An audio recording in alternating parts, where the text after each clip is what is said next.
Here we'll be discussing something called nondisjunction. And nondisjunction happens during the process of meiosis when eggs and sperm or gametes are created. And it results in the wrong number of chromosomes in either the egg or the sperm or whatever it is whatever gamete is being made. So it can happen. Non-disjunction means not pulling apart correctly, and non-disjunction can happen in either meiosis 1, which is what's happening here, or in meiosis 2. If you remember, in meiosis, one cell divides into two. That's the first step, and then these two both divide again. So there's one division and then there's a second division. So the not pulling apart can happen on the first division, or it can happen on the second division.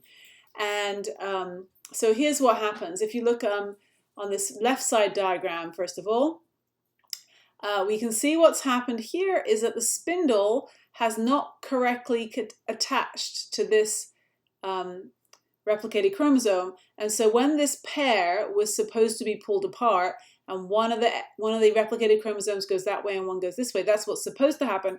They haven't gotten pulled apart, and they've both gone to the same side of the cell, which means that when we come down here, there's an extra replicated chromosome here, and there's one missing from here. And if you follow this down logically to the end, you end up with gametes like this. That the gametes should have one short chromosome in this example and one long one. But this one has one short, one long, and an extra long. One short, one long, and an extra long. And this one has a short and is missing missing its long one right here and missing its long one right here. So that's one example of when a non-disjunction can happen. And in this example, the first division went well. Check, that's good. All right, that's what's supposed to happen.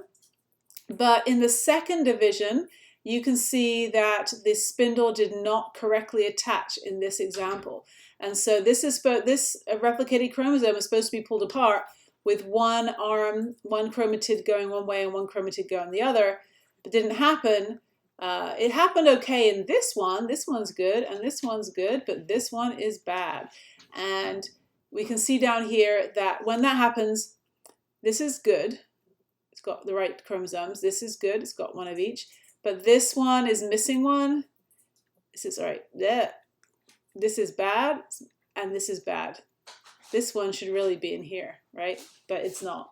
So one thing to remember is that this is happening when the egg is made or when the sperm is made. It's not happening in the baby. It's not happening as the baby develops. It's an error in the egg or an error in the sperm.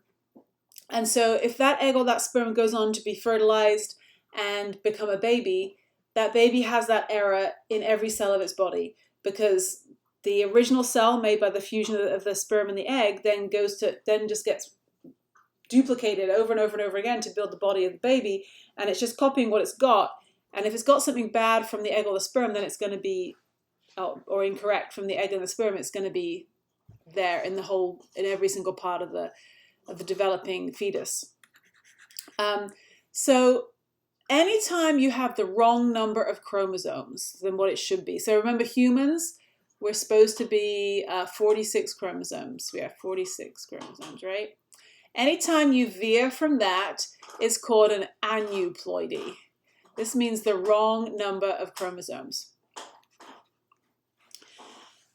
Aneuploidies come in different types. There are monosomies, and that means you only have one when you should have two.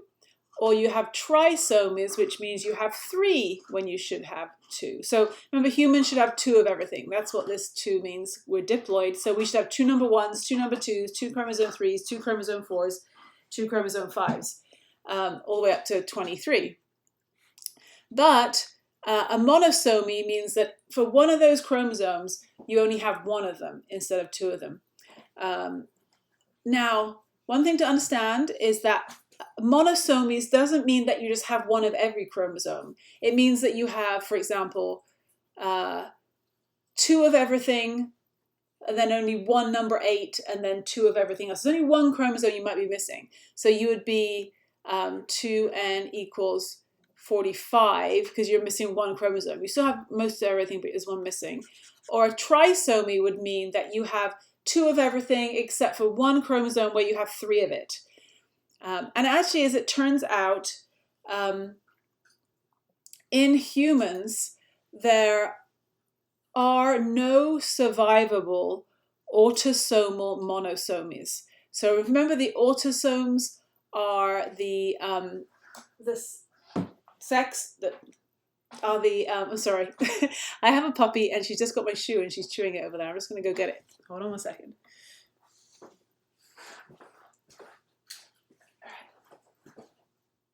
Shoe retrieved. It's real life. Okay, so the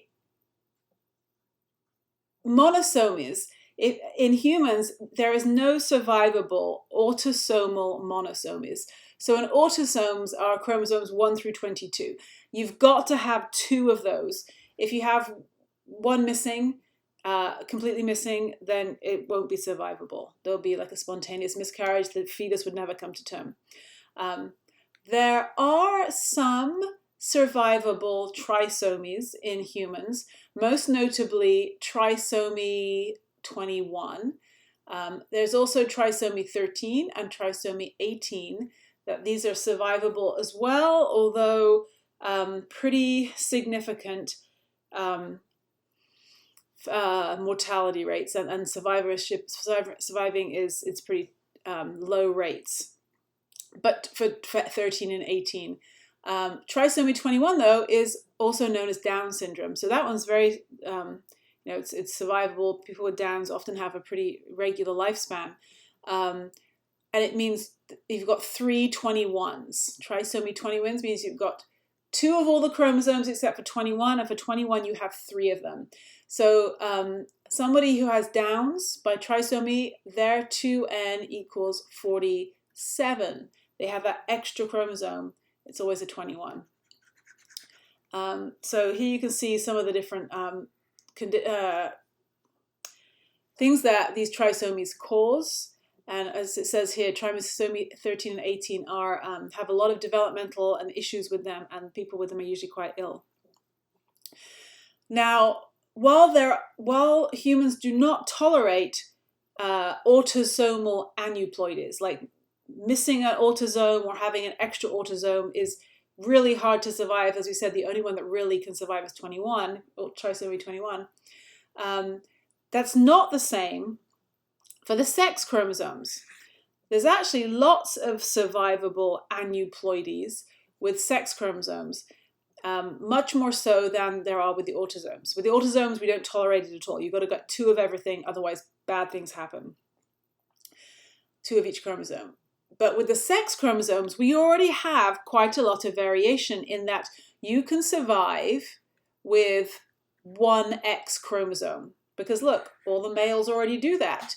You can survive with 2 X chromosomes. All the females already do that. You can survive with 1 Y chromosome. All the males do that. You can survive with 0 Y chromosomes. All the females can do that. So the sex chromosomes are a lot less forgiving if you have the wrong numbers of them. So if a non-disjunction happens between sex chromosomes, it's a lot less. There's a lot less impact. Now there are impacts. Now this is the only monosomy that's survivable in humans, and that's Monosomia of X. What that means is you have an X and you have nothing else. You don't have another X, you don't have a Y, you just have a single X. So you only have 45 chromosomes instead of 46. That's Turner's syndrome. And then we have Klinefelter's syndrome, which is trisomy or more of X. It's Klinefelter's syndrome, where you have extra X's, but at least 1 Y. So these are survivable conditions and don't have there's not a great phenotypic impact, and you can read about them, find out there are different situations. But those are the aneuploidies of the sex chromosomes. So that is non-disjunction.